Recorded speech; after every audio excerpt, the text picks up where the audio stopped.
Hai, saya Kitty Ruth Kirana, Gen Z, Master Kebijakan Publik dari Tsinghua University, China. Breaking news, di masa susah ini, DPR malah berani-beraninya minta kenaikan dana reses lebih dari 3,5 miliar rupiah per satu anggota DPR. Hanya untuk turun ke daerah. Turun ke daerah atau turun tangan, nguras uang rakyat.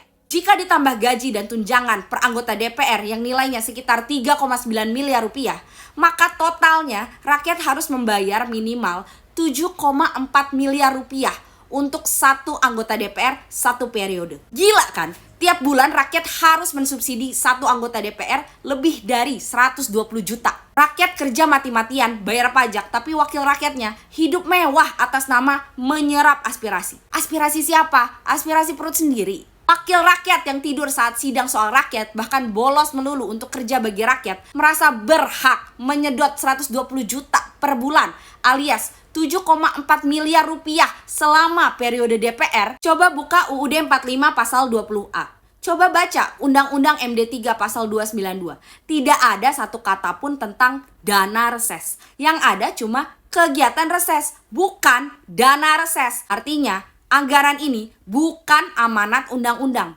Ini anggaran yang DPR buat untuk dirinya sendiri. Pakai uang rakyat. Kalau rakyat ambil uang negara, itu disebut korupsi. Tapi kalau DPR yang ambil, itu disebut anggaran. Lihat Singapura. Anggota parlemennya dibiayai kantor konstituen resmi. Setiap dolar diaudit dan hasilnya dipublikasikan. Bahkan Vietnam, negara yang dulunya miskin, mengatur kunjungan wakil rakyatnya tanpa menambah anggaran baru. Vietnam yang dinilai sebagai negara miskin malah bisa lebih bermartabat. Kita negara kaya, tapi moral pejabatnya miskin. Setiap anggota DPR itu sudah digaji 65 juta per bulan. Dapat tunjangan rumah, kendaraan, kesehatan, dan pensiun seumur hidup yang bahkan bisa diwariskan ke istri dan anaknya. Tapi masih berani minta dana reses miliaran rupiah. DPR minta dibayar 2 kali untuk melakukan pekerjaan yang memang sesuai tugas mereka, yakni melayani rakyat di daerah pemilihannya. Dan ironisnya,